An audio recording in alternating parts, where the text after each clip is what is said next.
What's up, fitness family? Good morning, good afternoon, or good night. I'm your host, Adrian Conway, and this is another episode of the True Fitness Podcast. Today, I am going through some questions and providing some answers for the clients and/or people that are reaching out to me that are watching this podcast on YouTube, or you're listening to the podcast, of course, on your source. Whether it's through the Apple Podcast app or through Spotify or wherever your source is, this podcast is typically available. But True Fitness Podcast.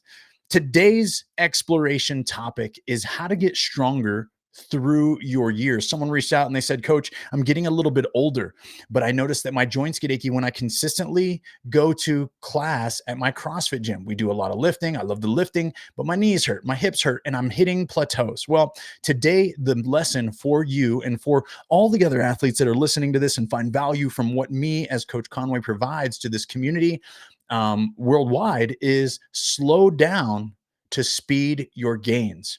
Slow down to speed your gains. What do I mean by slow down? This is the act of using tempos to execute strength training.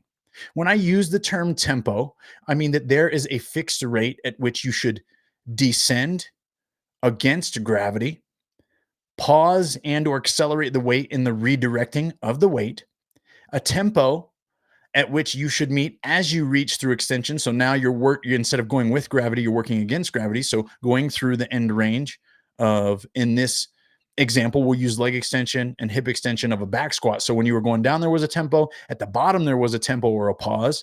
Could have been 0. Maybe then we tell you to explode up, or we tell you to take 3 seconds to get to full extension of your squat. And then there's another number at the top that helps you understand how long you need to pause or hold that position. So essentially, we're working with 4 numbers when we talk about a tempo, and they can be described in a lot of ways. When I'm doing one-to-one program design, sometimes I simply write out all the words like, hey, I want you to do 4 sets of 10. On the way down, I want you to go for 3 seconds. I want you to give me a 1 count pause. Then I want you to explode up as fast as you can. Then I want another 1 count pause at the top. Or it could appear written, especially when I'm in the expedited state, or when I'm doing program design for a group. I might specifically use a ratio that looks a lot like an equation that says 3, 0, x1. That would be 3 count down, 0 pause in the bottom. So a quick redirection, accelerate or explode up with the X, and then a 1 count pause at the top that's long enough to take 1 breath before you go down into the next rep. Now, Coach, why do we need to do this? Why do we need to slow down? Well, there are several benefits to this. The first and foremost one I want to grab your attention with is that this can act as a means to break plateaus in your strength training. If all you do, and this is really common in CrossFit affiliates, you walk into a gym and every time you see a strength day, it's like 5x5, or it's like 7x5, or it's like 5x3, or it's like 7, 1, 1, 1, 1, 1, 1, 1, 1, 1, and you're going to just hit a heavy single. But maybe this is back squat, deadlift, strict press, bench press, front squat, overhead squat, whatever it is. But there's no specific tempo prescription. Well, what this does is it allows your body to go through this contraction the same way all the time. Essentially, we categorize routine as the enemy in CrossFit because we know variance is king. But we find ourselves often limited by chasing intensity and prioritizing that, then by prioritizing a stimulus in a different way. This isn't changing what CrossFit is. This is utilizing CrossFit at its highest level where you actually continue to explore. Tempos are something that we need to see appear more in affiliate programming for most people, specifically now that our methodology has been around for 15 plus years. It's important to consider those that are running into lifelong plateaus. And there's other reasons I'm going to dive into those, so I don't want to jump ahead of myself, but you can break plateaus by slowing down. Why would you be able to do that, Coach? Why would I do this? Well, first and foremost, it can be an act of refining your technical proficiency for a lift. If we're going to bench press, if we're going to strict press, if we're going to deadlift, if we're going to back squat, if we're going to front squat, the long list of things from a compound movement perspective that I could list, what's important to understand is that it takes skill. And so because of the skill, it takes practice and refinement. Again, another lesson is that we often don't see enough people spending time refining and practicing these movements. We see them pigeonholing strength work right before conditioning, so they're rushed. They're not really feeling what it's like to hit the bottom of the squat in a slow, controlled action. They're not really feeling like how they can slow down their descent and drive their knees out more, and it keeps their chest up taller. And then the bar path is straighter, and then all of a sudden it's a new PR, and they didn't even need to get stronger. They just needed to produce a more accurate means of force and be able to express it differently. I bring all this up to share with you that you can slow down to speed your strength gains because it's a new stimulus. You can have mechanical enhancements for each compound movement, but then we look at the biology of it. And what we understand is that if we're constantly under the same tempo, putting our tendons and our musculature in the same kind of contractions where it's just kind of like a controlled descent and then we bounce out of the bottom and come up. So much of that then becomes reliant upon timing and also joint structure and tissues in order to redirect us out of the hole. Unfortunately, for all athletes, there's a point of diminished returns here. Knees can get achy, but also we're actually not strengthening ourselves at the weakest position because we just bounce out of the hole all the time. Is it relevant and does it help us? You know it.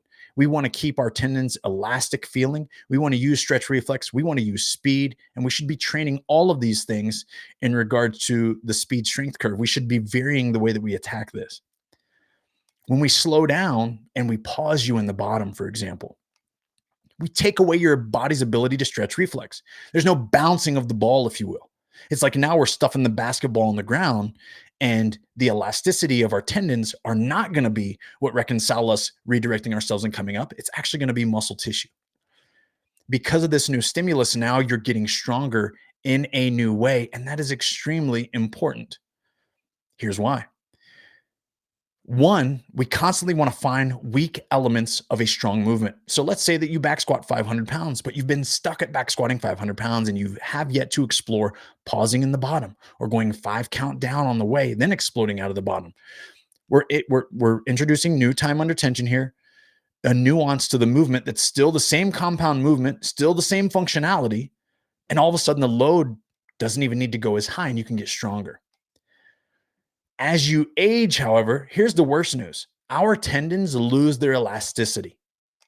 This is something that I explored. I know I talked to some of my competitive athletes about this last week when we were in the gym.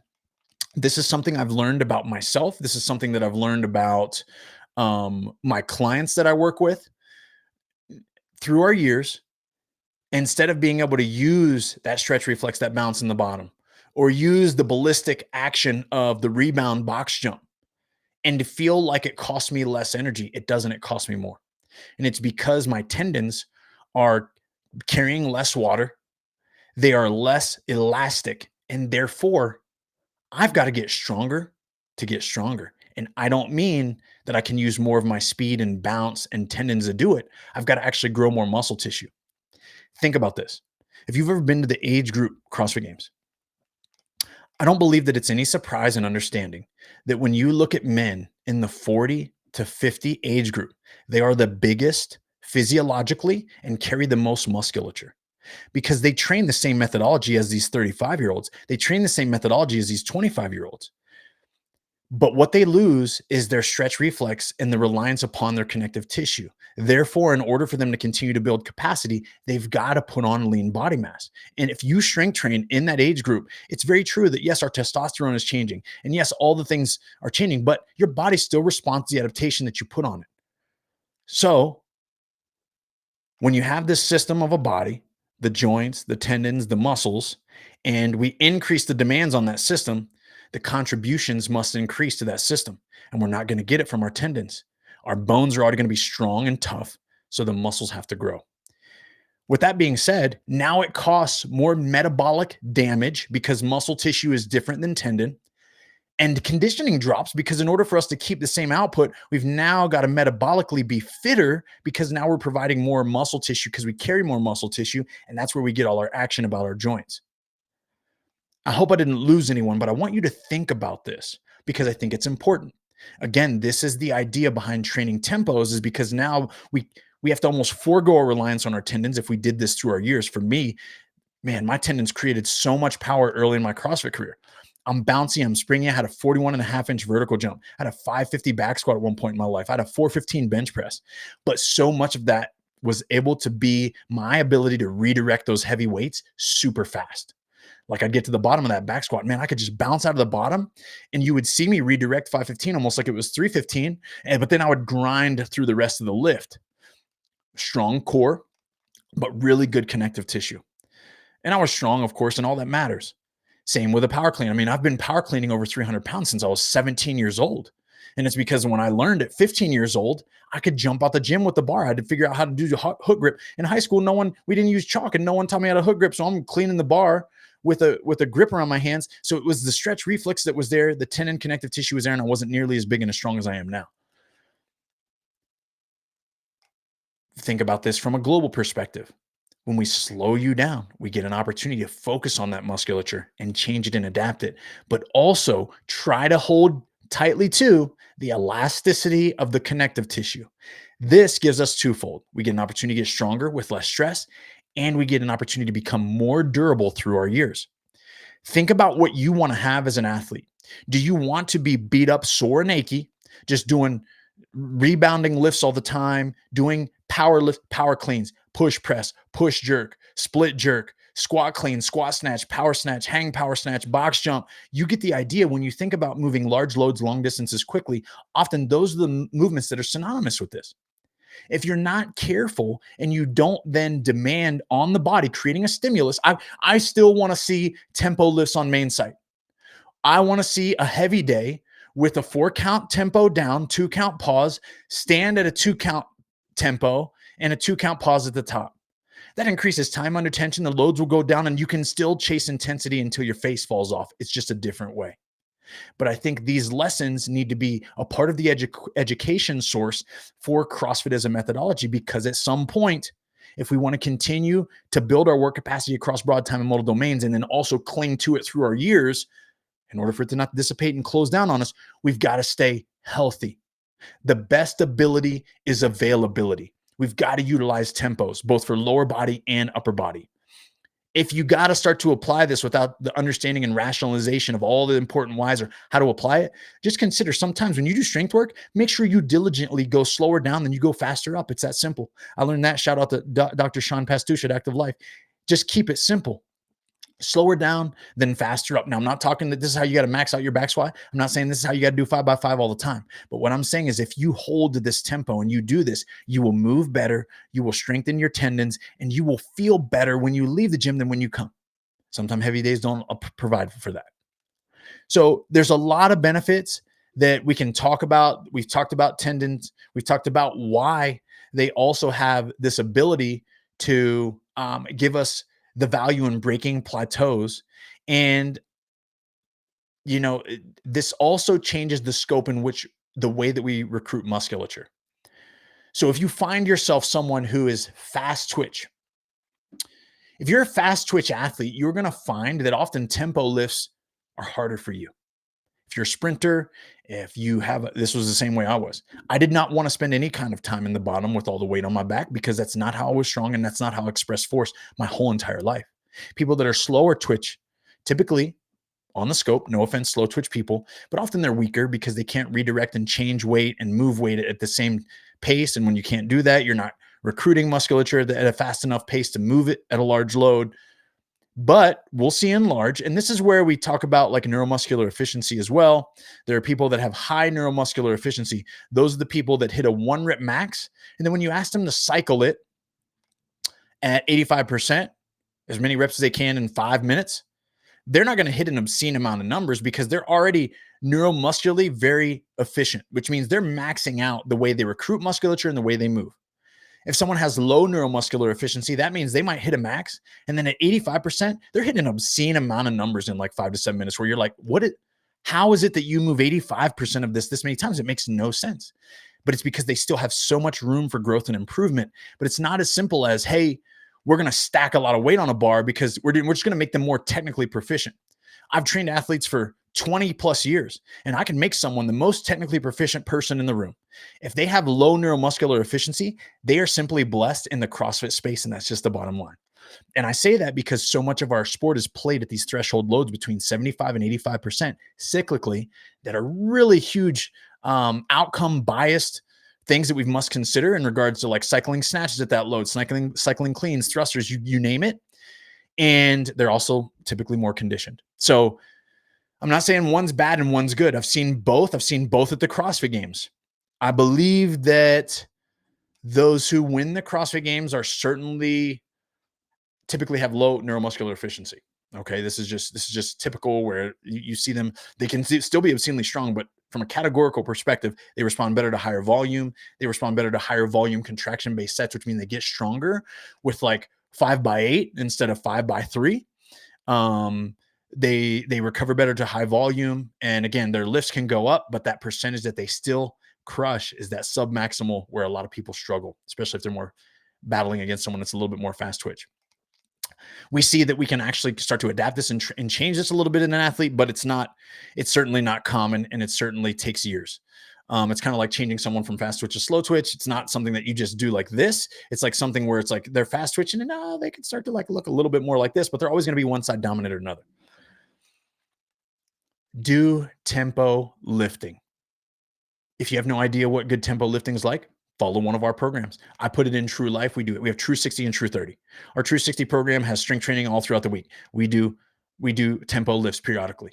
And it doesn't mean that every time we come in and do deadlifts, they got to be slow and at a tempo. And every time we back squat, that's not what it means. But it means periodically, once, a couple times a week, once every 2 weeks, we're throwing in a lift that specifically has a tempo that is going to guard your connective tissue, strengthen you in positions that you didn't know, and also allow you to become more durable. And we do this with intentionality and on purpose. We do it with gymnastics movements because the shoulders need love too, and so do the wrists, and so do the elbows, and so does everything else. We do this with core movements.